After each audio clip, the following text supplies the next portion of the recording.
If you want to learn more about the benefits and features of the fixed 50 along with a bunch of demo shots, then stay tuned, this video is for you.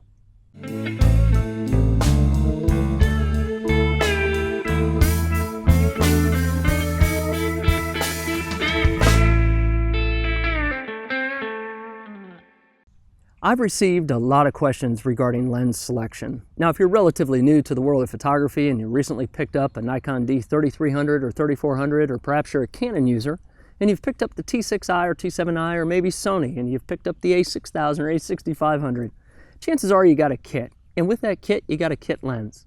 Now, this right here is the Nikon 18-55 VR lens.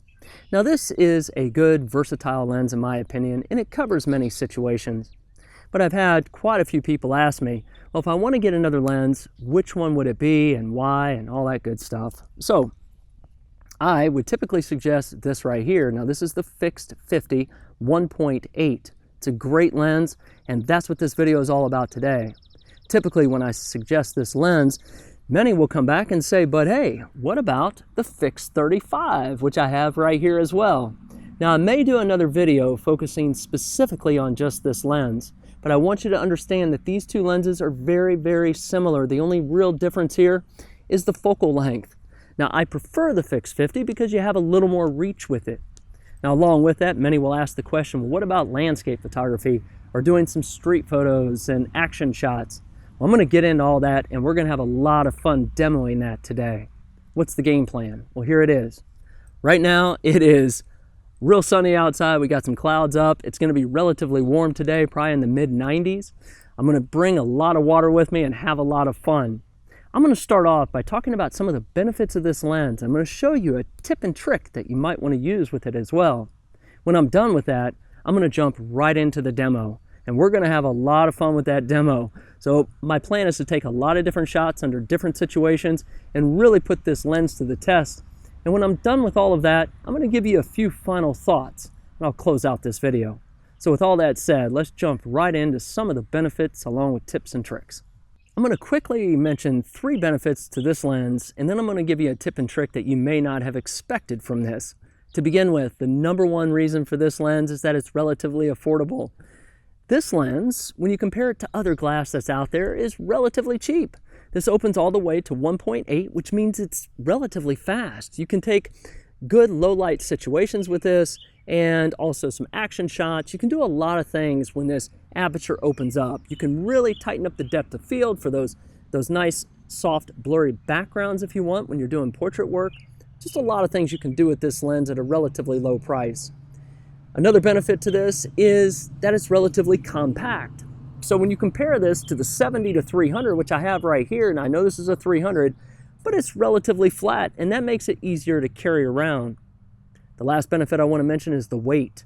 Now, this feels like a feather compared to my 18-200 VR right here. Again, I know it's 18-200, but this is like a lead weight compared to this thing.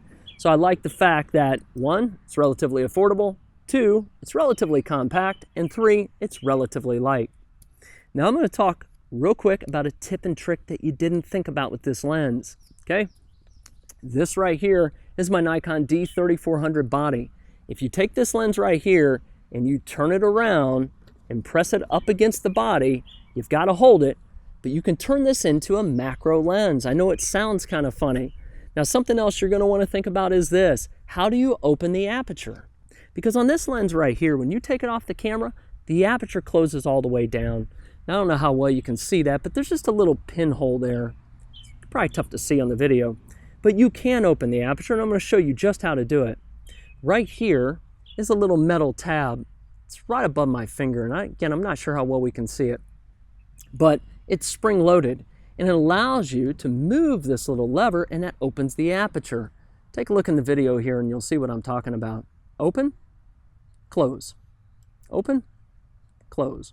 So you can actually open this up manually. So here's how you do it. Put the lens up against the body, hold it tight, move into manual mode on the dial, and with this in mind, you'll control the shutter speed, but not the aperture. So your shutter speed will be controlled by the dial on the back. Now you'll want to be at least 1/60th of a second. Go 1/100th if you can, or even faster. And if the picture's too dark, increase the ISO. And remember, with your index finger over here on the lever, open it up so you can open that aperture all the way up and allow a lot of light in here. Now, one last thing to think about if you do this is that you will not have autofocus. How do you control the focus?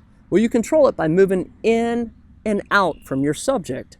So in order to lock that focus, you have to find it. You're going to have to physically kind of move in and out. Again, this is not ideal, but it is a possible solution if you're out there and you just want to play around with it, see if you can get a macro.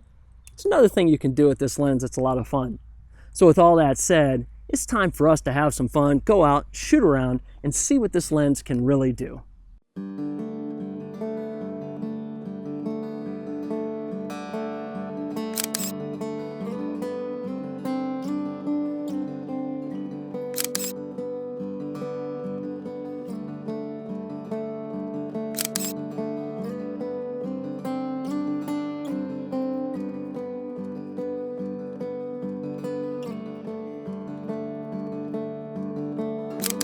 Leaving on a midnight train, take me far away from here.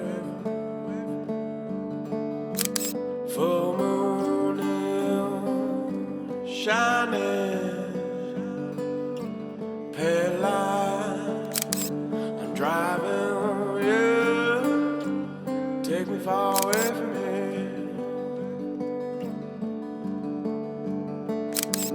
Right now, 'cause I won't wait till I find my way back home. Right now, baby, right now, baby, right now, baby, right now, baby.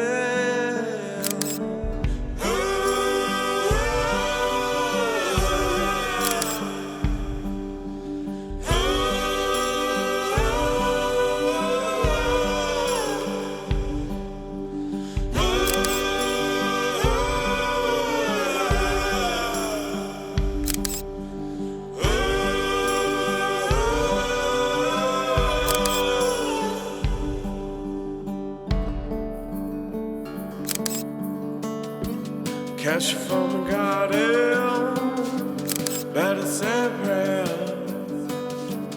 This ain't no place of mercy, safety. Find a hill, take me far with me.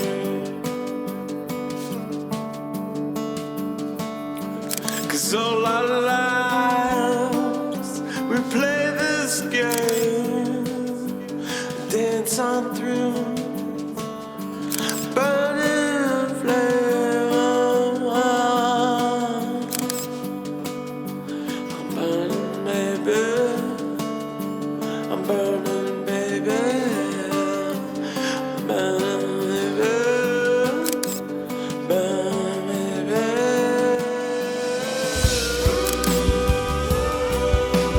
Where my mind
home.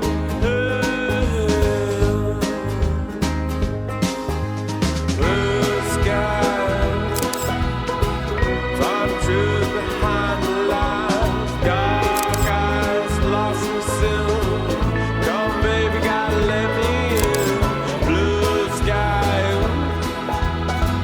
find the truth behind the lies. Dark eyes, lost in sin. Come, baby, gotta let me in.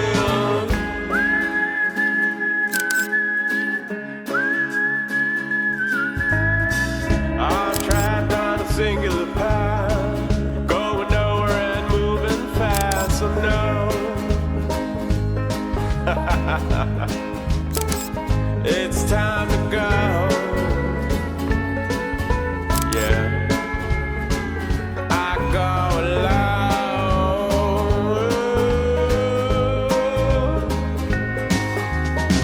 They say body doesn't fall very fast. Moon fall, no looking back. But no, these boots find the road.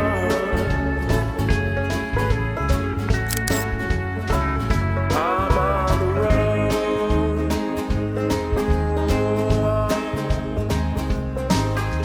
Blue sky, find the truth behind the lies. Dark eyes, lost in sin. Come, baby, gotta let me in. Blue sky, find the truth behind the lies. Dark eyes, lost in sin. Well, I made it back and it's late, but I've had a lot of fun. I ran all over the place and really put this lens to the test today. I was in Noblesville and Carmel and Fishers and downtown Indianapolis. For those of you who are local, I'm sure you know all those places, but it was a lot of fun.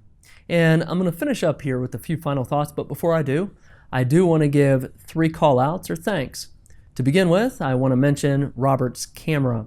Now, Roberts, if you're local to the area, they've been around for many, many years, and they have 2 locations, downtown Indianapolis and one in Carmel. So again, if you're local, stop in and say hi to them. It is a true camera shop. That's what they sell. That's what they specialize in.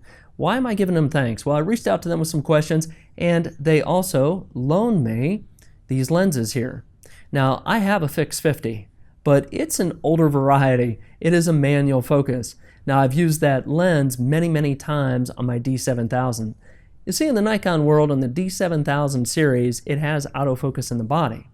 But on the 3000 series and the 5000 series, they do not have autofocus in the body, which means you need a lens with AF in it, and that's what this offers right here. This is the fixed 50 with AF, and the fixed 35 is in the same boat. So thanks to Roberts. My second call out is to my buddy Andy. Now, he's the person I took some portraits of, and he's also the person that you'll see some photos of where he's falling backwards into the pool. Now, I have a few comments about some of these shots and how to capture those shots, and I'll get to that in just a minute. My third call out is to Ryan Pewitt. Now, Ryan is the musical artist that I came across when I was walking around the canal in downtown Indianapolis. And he took some time and we had some good conversations. He's very talented. He's able to play the guitar and the harmonica and sing and do all that stuff. So I really appreciate that. He's offered up his music to me as well to play on any of my videos. So thanks to Ryan. I don't know if I'm going to use his music on this video because I need to take a little time and see what he's got, but I do appreciate it. With all that said, let's jump into some of my thoughts here. Well, to begin with, would I recommend this lens? Absolutely. I think that the fixed 50 is one of those lenses that you should carry with you. I think many photographers do. It's probably one of the first lenses that I got outside of the kit lens. You know, the typical kind of 18 to 55 kit lens that a lot of cameras have. Now, this lens opens all the way to 1.8 on the aperture, and that's great. But I want you to also understand you're walking a fine line here. So what I mean by this is that when you open that aperture all the way up, it allows a lot of light into the camera. So it allows you to grab those relatively low-lit situational shots. But at the same time, your depth of field is much, much tighter. And that can be great if you're doing portraits and you want that nice soft background. But if people are moving around, Yeah, it makes it tough to lock that focus in. And when I was taking shots, for example, of my buddy Andy, when he was at the pool, he did some backflips and did some cannonballs and can openers and all that. But I don't know how well you could really see. It was getting pretty dark on those shots. And I opened this up, but I was trying to kind of maintain a greater depth of focus, and at the same time I was trying to get my shutter speed up. So I think I was running with an ISO in the 3000 range. And so you're trying to balance that as well. I mean, this camera, I've taken shots at 6400. I've used Lightroom to reduce a lot of the noise, and I think it's worked pretty well. But I was trying to keep that ISO down, and so you're trying to kind of balance the situation. Well, it was pretty difficult to take some of those shots with backflips and the cannonballs and that type of thing, because there was a lot of movement in those shots, and they really became throwaways. So I ended up keeping the one where he was falling back into the pool, and I think I got some really kind of cool shots when he was doing that. Now, when I stumbled across Ryan, you know, when I was down on the canal, he was playing the guitar and he was underneath a bridge. Now, the sun was going down there as well, and it was dark. And so I kind of had to do the same thing. I had to turn the ISO up and open up the aperture here and try to still maintain that depth of focus to where you know, I can still capture, lock some of the focus like on his face and his eyes. And eventually, I think after one song, we went outside that tunnel area and there was a little more light, took a few more shots, and it worked out. It's just something to think about when you're using a lens like this. Now, if you would like to see me do a review on that fixed 35, let me know in the comments below, because it's something that I can go out and kind of do the same thing, get another feel for it, and let you know my thoughts on it. Many of you want to know what's the first lens to get, and I always recommend the fixed 50. And some of you had said, well, what about, do I choose the fixed 50 or the fixed 35? So, you know, it becomes kind of a personal preference. I mean, how close do you want to get to the subject? The only difference between these two is really just that focal length. So I like a little more reach, but there are times when I can kind of see that fixed 35 would have been a little better. But I was able to do some great street photography with this lens, and I was even able to get some landscapes in with it. So I really like this lens right here. Now, I mentioned this on a couple other videos, and I recently started an Instagram account. I'm going to post my link below in the description, so feel free to follow me over there. I've been posting some interesting photos and getting some feedback and having a lot of fun with it, so I plan to post even more photos, so feel free to join me and we'll have some fun over there. I hope this video helped you out, and if it did, be sure to give it a thumbs up, and if you haven't done so, subscribe to the channel. It's called Real World. More often than not, I post videos about photography and technology, but you never know. So until the next video, take care of yourself and be safe.